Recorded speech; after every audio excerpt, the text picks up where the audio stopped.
to Cthulhu. Beware.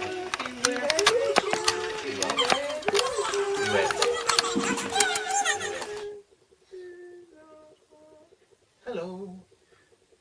This is the Keshco Q&A to celebrate the release of Never Eject, our double pack tape and art project, released to coincide with Cassette Store Day 2018, and here it is. And they look lovely. What we're going to do is we're going to have a little bit of a chat about our memories of cassettes and what they've meant to our lives, and we can talk about the new EP tape, and we can talk about the process involved in making it, and there are nice bonus bits. Very nice, juicy bonus bits. That's Cthulhu. And Cthulhu is actually name checked on the album. There's a track called Who Is That Cthulhu Cat? But she actually appears on the album as well at the end of a little fragment track which is called Bassage 1, which is a riff from Luke. At the end of this little fragment you hear Cthulhu spitting fire at another cat, and our other cat, and yes, it's the first time a cat has featured on a Keshco record. Any record, actually. And in a Keshco interview as well. Really? I think she's asking us a question. Where's my dinner? So, what's the first question then? So who are we? So we've got Cthulhu. I'm Cthulhu. Yes. So, who are you? Who are you? I am Who Bob. are you? I'm Bob. And What do you do? I'm warm. It's pretty warm. It's very hot for October. It's more than 20 degrees, ladies and gentlemen. It's enough to make you want to take all your clothes off. It's unseasonable in London. But What do you do in the band? What do you do in the band? Justify yourself. I'm ancient. I wrote some pieces. I played some pieces on a piano. It's very good. Played some drums. Made the wooden cassettes, which are in the package. What do you do? Who are you? I'm Caroline. I'm the newest member of Keshco. And I do clarinet, recorders, badly, keyboards, backing vocals, noises, whatever's required, basically. We're the most reliable, as in consistent, kind of like there, as a sounding board for Andy. We're recording and bringing in different instruments, because otherwise I don't play any of those instruments. So Well, you play keyboards. yeah, I think having a wind stuff is really nice, which Right. is not normally provided by Andy. You provide much needed colour. My wind does not provide colour. Just steamy. Normally. Unless you're unlucky. Anyway, who are Yeah, you? who are you? What are you doing? Yeah, I'm Andy, and I've been in Keshco since 1994. I'm very sorry. And it's normally my job to compile everything, because I do the mixing of what comes through. I'm sort of like the last pair of hands that it goes through. I've written songs, I play the guitar, and I often play the bass these days. So that means that me and him are the rhythm section of the band. Rhythm. Your voice has stayed pretty much the same since '94. Mine hasn't, is it? You don't have a child's voice.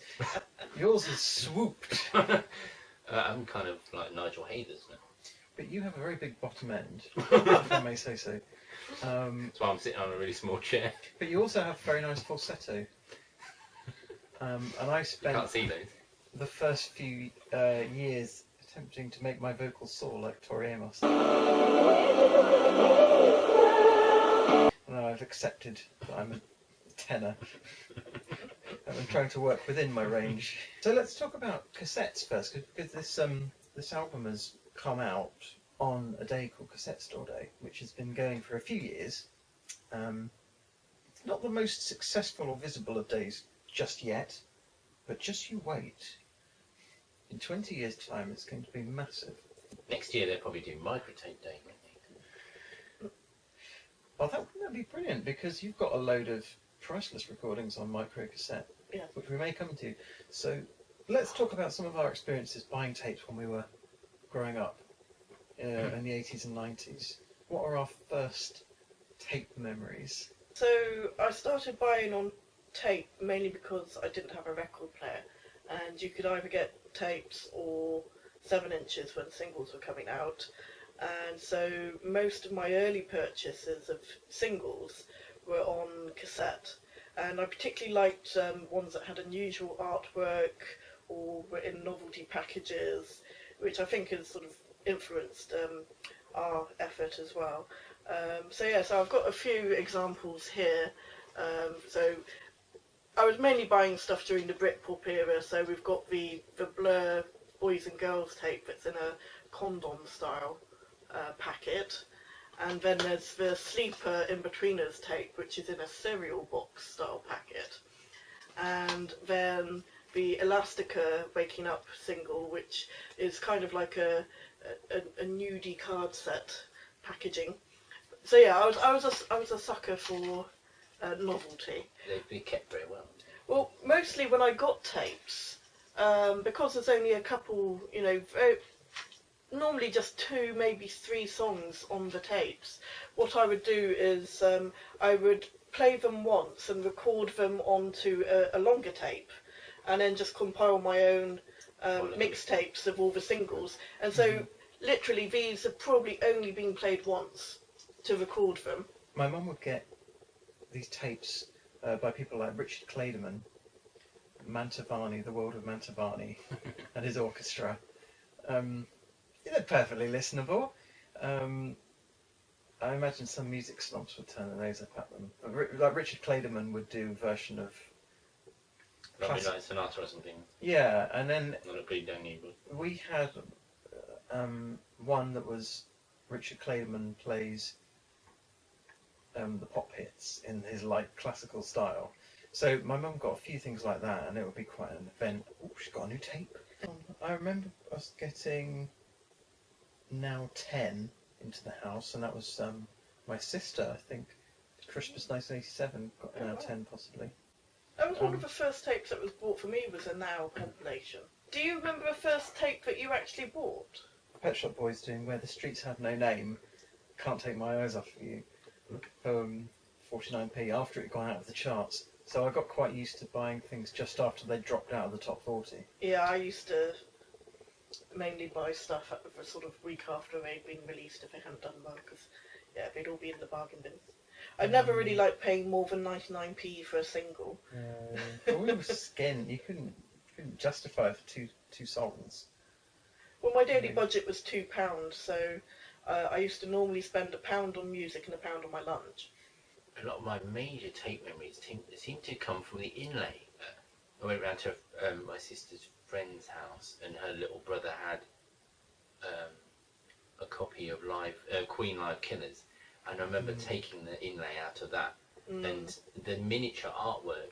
It was the first time I'd seen that cover, and I thought, what? I couldn't quite decipher what the cover was all about, and that's because the format just shrinks the sleeve, doesn't it? It changes it all. It's not square anymore. It's elongated. It wasn't stretched. It was just a little square and with black. It was interesting to see how some bands coped with the change in the scale. But I loved it when it came almost with like a booklet that you'd fold out like 8 pages or so, and it'd have like maybe some information about the band, and then the all-important lyrics. That was always the gold for me, was if they had the lyrics with the album. Yeah. What was your first tape? Don't know. I think it was probably a Queen one. I should imagine so. What age would you have been? I'm really struggling because I can't. I can remember. You remember like the existence of tapes in your life, going into a local library and asking the lady behind the counter to kind of, I was interested in getting one of the tapes from the tape carousel, and then she'd come out with the keys and kind of unlock it, and then you get that tape and you were like holding it, and it was Mr. Bad Guy. and that was be 86, 87, I think, when I did that. And years later, I went to another library, and I got amused to death. Roger, what's his name? Jean-Michel Jarre. A lot of Queen tapes, really. A lot of their artwork is really nice, because the artwork is always kind of tends to be really dark, and then the detail, as soon as you open it, it's all white inside, with black text and stuff like that, with the credit and the production and stuff like that. And some of that stuff's really nice. But family-wise, I remember being in the back of the car listening to sort of like Wish You Were Here. And really, because with Floyd tapes, they had a gold, some of the classic, I think it's like a classic EMI collection, had a gold, black and gold. Oh my god. You bought us a Maxi. With Wish You Were Here, the sleeve was completely different to the normal release, because it's not white with the burning figures on it, it's like robotic actually. But I remember really listening to Shine On the Crazy Diamond Part 2 and seeing the credits in it. I remember cassettes featuring a lot in car journeys when I was younger. My parents used to take me and my sister out for long journeys to the seaside. Tapes brought out, and normally a selection of 50s and 60s hits, sometimes just pop stuff. And then later, when I got sort of more independent, I'd take my own tapes in my Walkman and just compiling my own tapes to take on journeys. And I used to ride around when my dad was doing work that involved travelling. I used to go with him to keep him company, and I'd take just loads of compilation tapes that I'd recorded. And even after I started buying vinyl, I would then record it onto tape. But yeah, it was a big part of growing up and forming my musical opinions. Audiobooks from the library, because actually two of the tapes that I remember earliest are Doctor Who releases that were available in the 80s, Genesis of the Daleks, where they'd taken some of the soundtrack and they've got Tom Baker to link it. Sarah and Harry were walking into danger, whatever. And Symphony. it was great. I really remember how clearly that being freaked out by seeing Davros on the front cover of it. So we'd just get these out from the library. So I think I got them out repeatedly. The other one was a vampire story, which was just like Pickwick talking books. Okay. But that was Tom Baker reading it out. The version that was on the talking books with him reading out was much better than the actual televised story. I think I remember kind of like getting a talking thing, like talking book.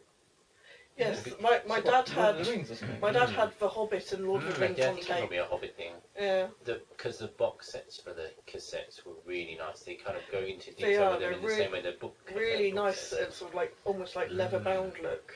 Yeah, my dad had both of those, and yeah, it sort of became like a nightly listening thing. We'd listen to half an hour's worth. Going back to my childhood, another early memory of tapes is lots of weird sort of Brothers Grimm stories and nursery tales on them. So those would be sort of played at night time, and some of them were quite disturbing.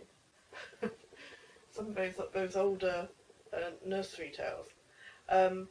But also my family, because my dad travelled a lot, he would make tapes and send them back to my mum to listen, and then my mum would record on the other side and send it back. And then when he received it, he would listen and then record over his message again on the first side and go back and forwards like that. Hang on, You'd use the same tape. Spoken messages. Yeah. So you'd fill up, half an hour on one side talking about what they'd been up to, and then they'd send it to the other person, and then they'd record on the other side. And they'd just use the same tape over and over again, just recording half an hour each side. And that was something that my grandparents started off with. My grandparents living in Cyprus, they'd send tapes over to my mum and her back. So it was a means of communication before the internet. Remember recording stuff when Freddie died?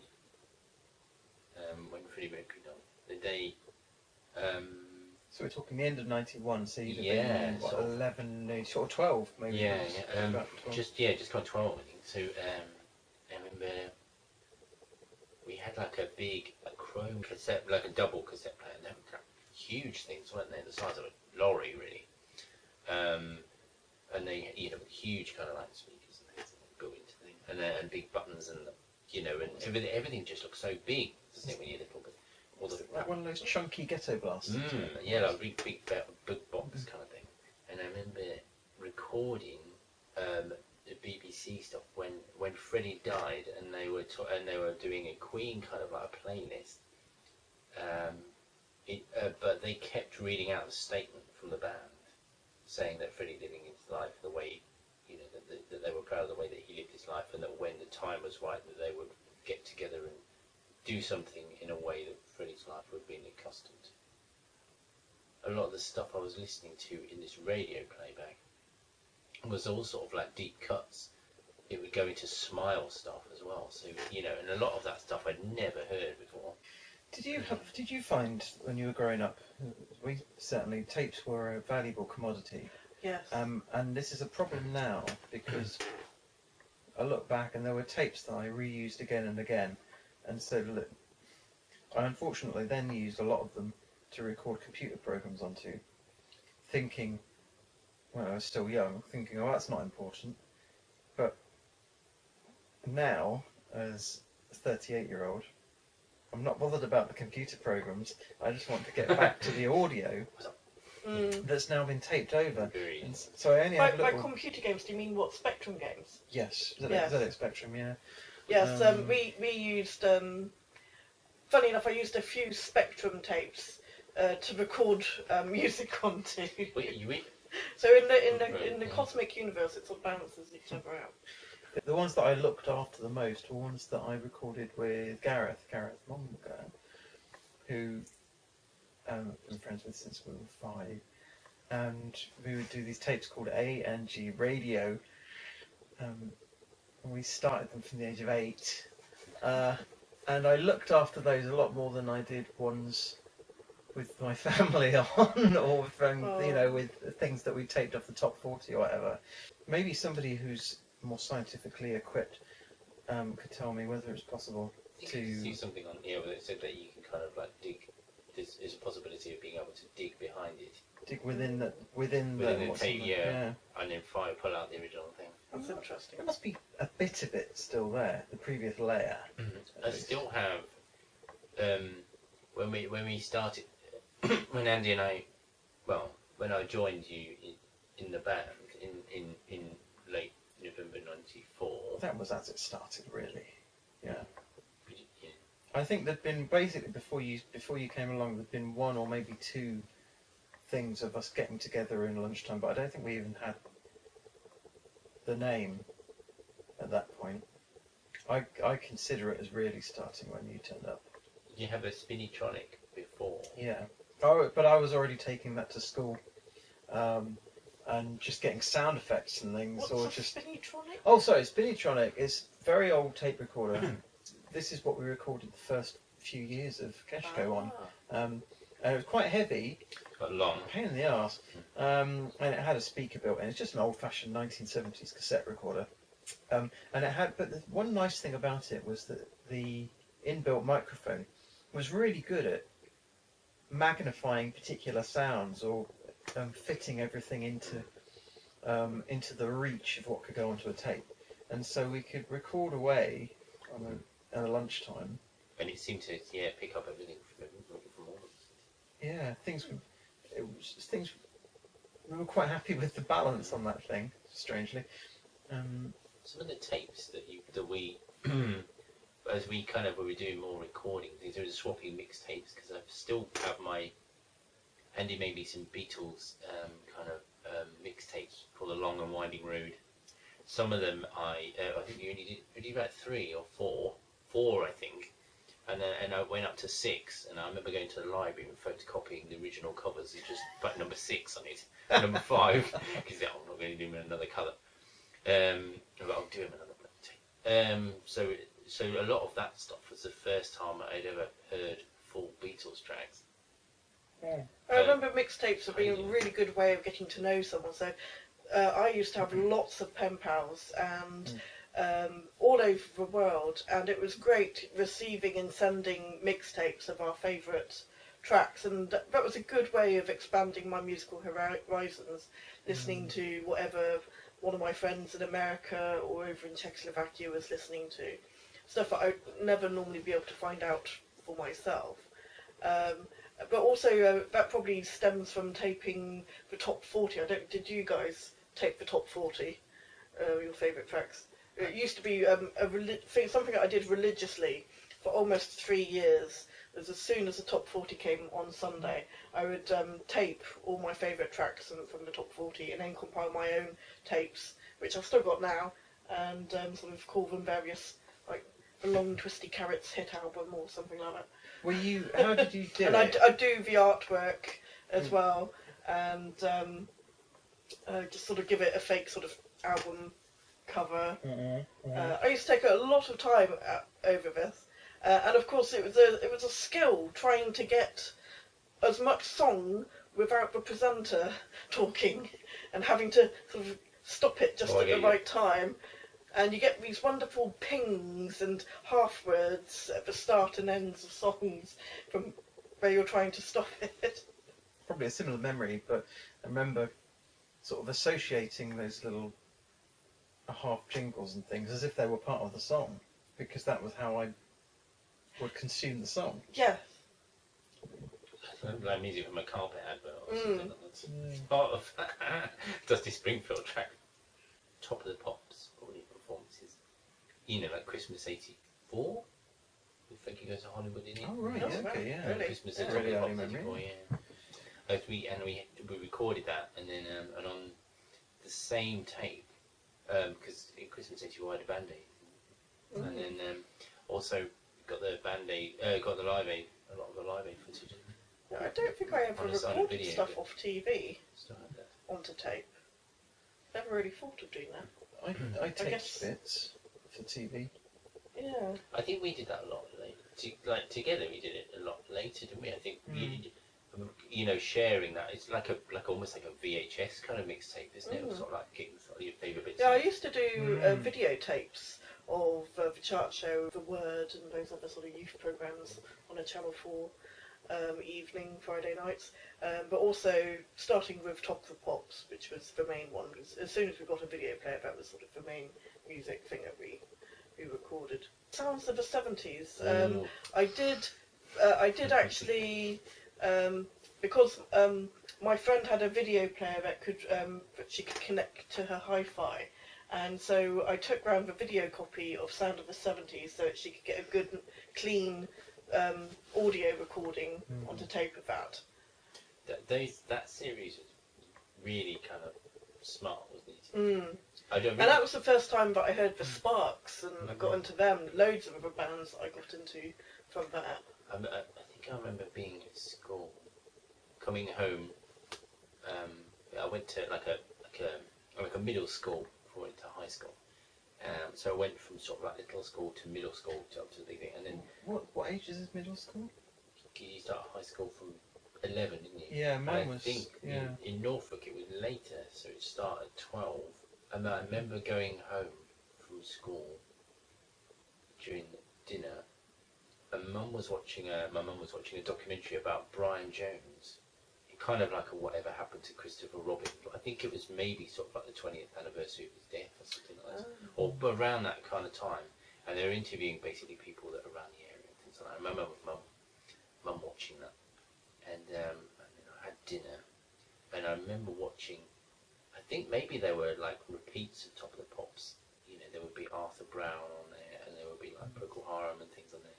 With the Arthur Brown thing, it scared the hell out of me, because like, when you're little and you're seeing this. Yeah. Same with Alice Cooper, really. Sort of like a guy with face paint, but you know, I used to have posters under my bed which were Alice Cooper tour posters. He had a boa constrictor in his mouth, and his eyes all kind of, and he was all sweaty and kind of like dribbling and drooly, and it was during the Constrictor tour. I think it was one of the posters for that, and which is like early 80s, like 84. And I remember having that. Underneath my bed was 3 posters.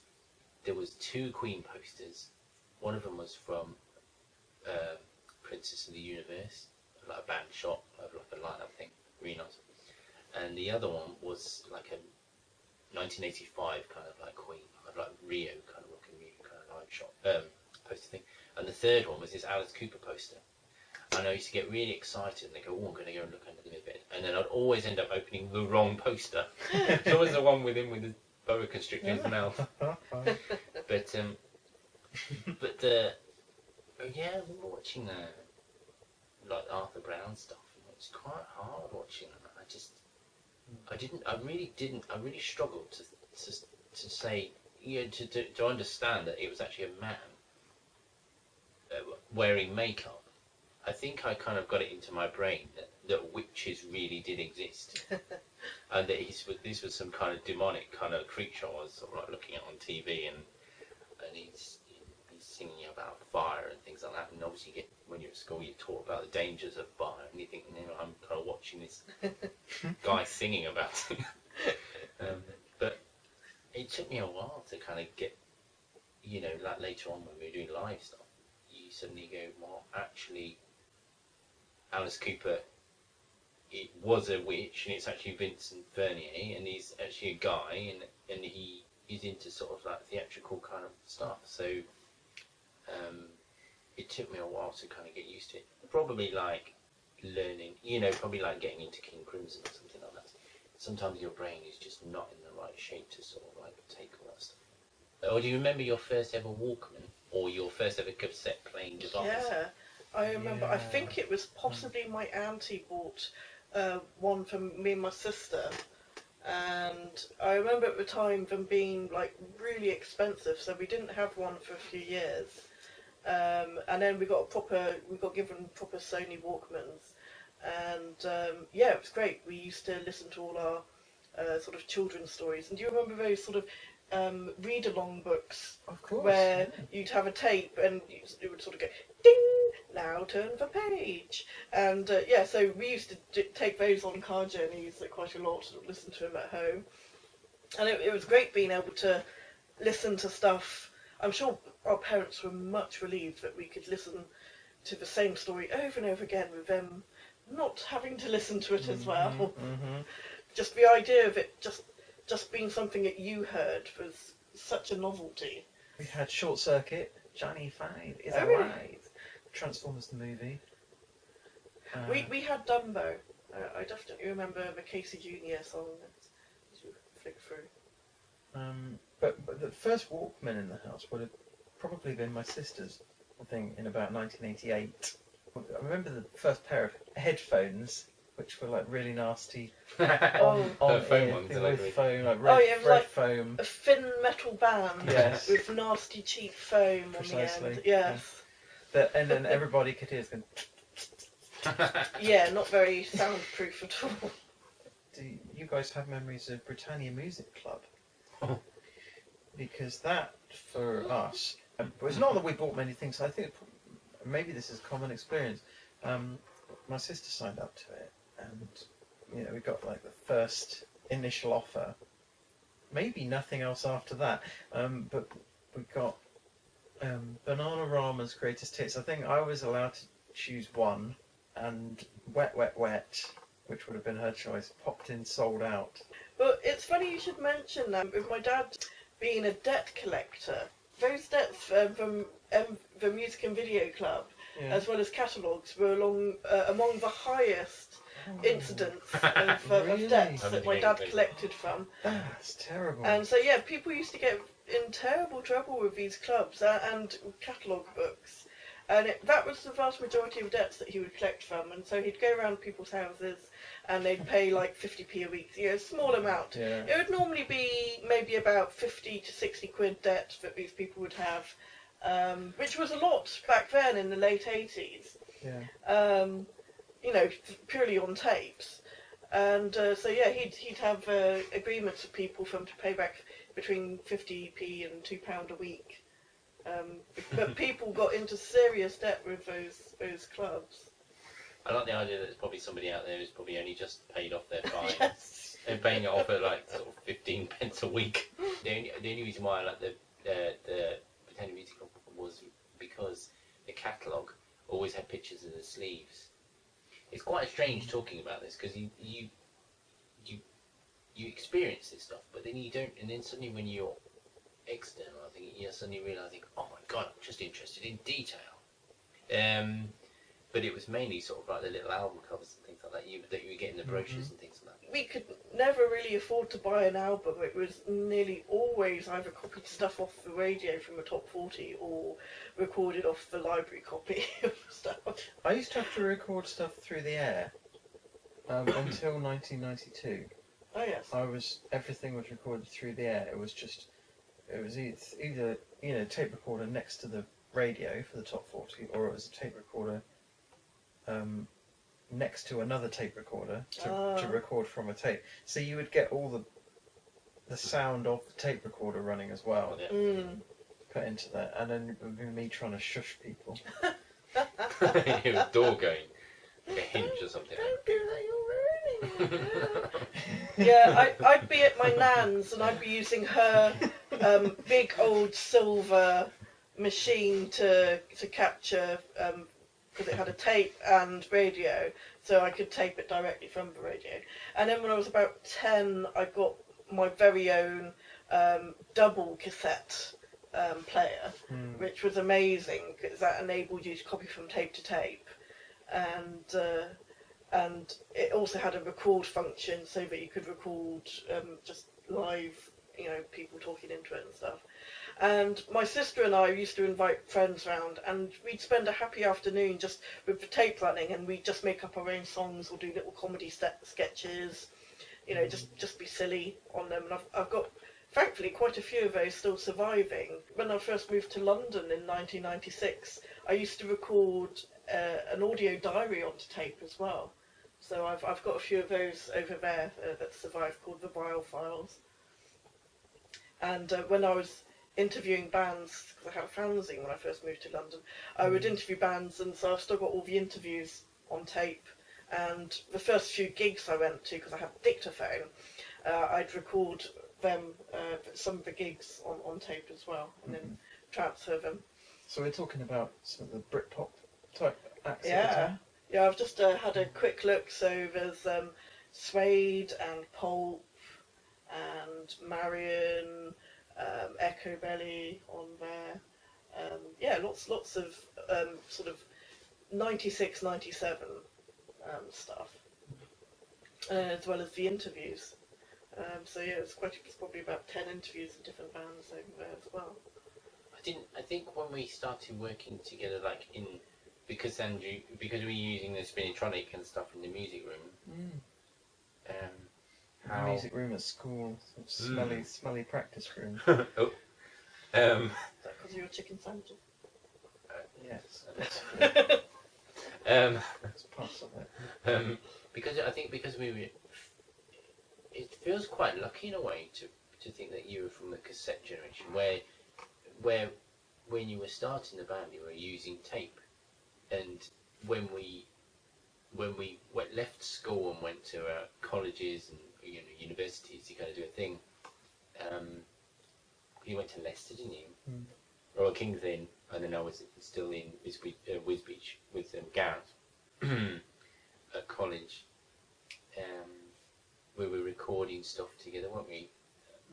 And then trying to kind of get a band to kind of gather, and it was quite noisy, and there's suddenly it wasn't in a music room setting anymore. Suddenly it would be maybe like in a hall, or it maybe be at Alden's house, or each other's houses, so like trying to do demos or something, messing about.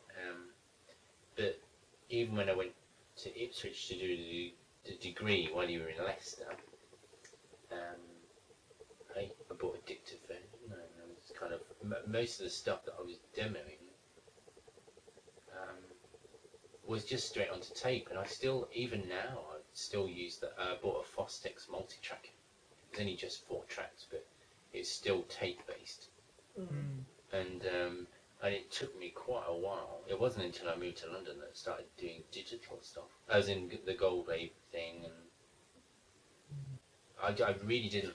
I couldn't get my brain around it. Whereas a tape thing was just so instant. If you wanted to sort of like record something. I still struggle with it now, as in you press play and record or something at the same time, and then suddenly you've got to start. I find it a lot harder to do that on my own than if we were together recording or something like I think we work a lot better sort of like queuing each other up and things like that. Well, it's easier. It's easier if you've got one person to press record and play while the other person's getting ready. Yeah. But when we started multi-tracking, from a young age, I was recording things like with 2 tape recorders, like going like all of the drum beat and then playing it through the air and going whatever,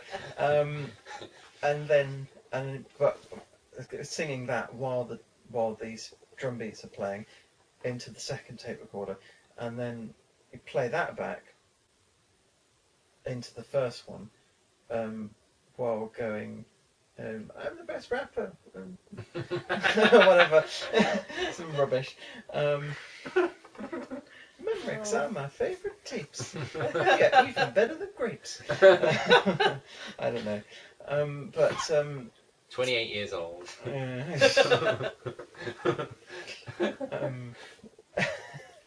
the first 4-track I used with my first band, that was the tape one. Although saying that, we also had one of the big old reel-to-reels. So we would use that. You had a reel-to-reel. We had a reel-to-reel, yeah. So that's going, older school. But those things are blooming heavy, and the tapes, the reels, are so expensive. So when we got a proper 4-track that was a tape one, it was so much easier and portable, because the reel-to-reel was really not the most portable of things. And we also had the old Marconi phone as well, which was another reel-to-reel device. So again, probably from the 40s or 50s. So getting our 4-track to record stuff made things so much easier. Whereas before we'd only record stuff here. We could take the 4-track to the rehearsal studios and record stuff there and there. So that sort of revolutionised my first band's recordings, definitely. Did you have, I got my, had a 4-track, the 4/6 thing, but you have an 8? No. The first one was an 8, or 6? It was a 4-track, but it had 6 inputs. Oh, okay. You could have 6 inputs at the same time, but it was still a 4-track. And I got that in '99. That was the first one, and then... in my first year at uni. What I spent my student loan on. Maximum power. And then upgraded it into the other one. Yeah, a long time later. I mean, the current 8-track, the digital 8-track that we use, had since 2010. I spent my student loan on a camera, a really good camera, so that I could take photos of bands from the fanzines I was doing. £300 as well, so I wouldn't spend £300 on a camera now. I think up until that point it was the most expensive thing I'd ever bought. No, the circus tune, that's not on there, is it? Is it what?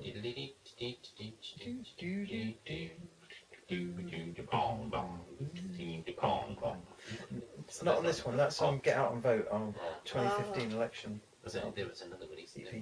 The piano that I bought, I got it from what do you say, a high street pawnbrokers, a chain of high street, and along with some professionals videos. Mainly the covers. I like the covers and the music. But I remember that was quite an expensive thing actually. It was over £100, I think. So that's what, about almost 20 years ago. But then the 4-track, which still has the price on the back of it, which I think I got from the same place. It's quite weird what you blow your money on, isn't it? I'm kind of buying a bass guitar from a music shop, and it still has it now. It's still got it. It's still really heavy, but it's with a little picture of Marilyn Manson on the back of it. But yeah, it's far too heavy for me to kind of like play. I just leave it in the loft. We've missed out. Oh, sorry, go on. Weakening the ceiling. Oh, I see. Yeah.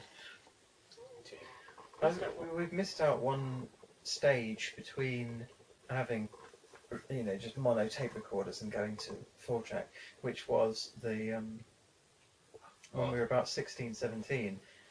There's two things. So from my point of view, there was getting slightly better hi-fis from like dirt cheap, like from second-hand shops, that would have the ability to input a microphone and overdub as you were playing something back.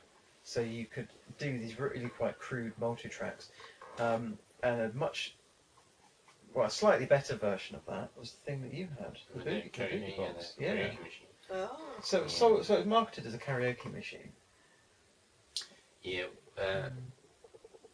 Yeah, which we do sort of like Ballad of John and Yoko on, wasn't it? It's like a really big thing that we did use that, which is 97. Yeah, it felt like quite important. I remember going around to yours saying, right, we're going to do proper recording today.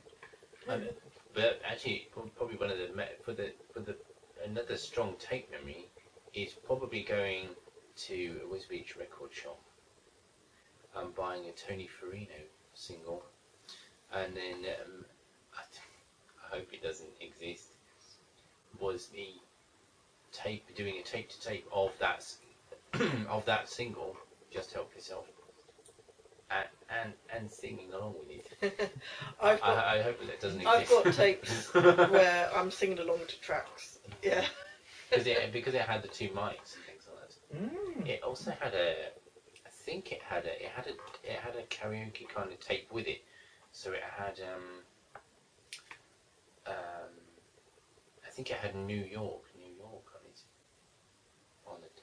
On the karaoke tape, yeah. With the lyrics in the end.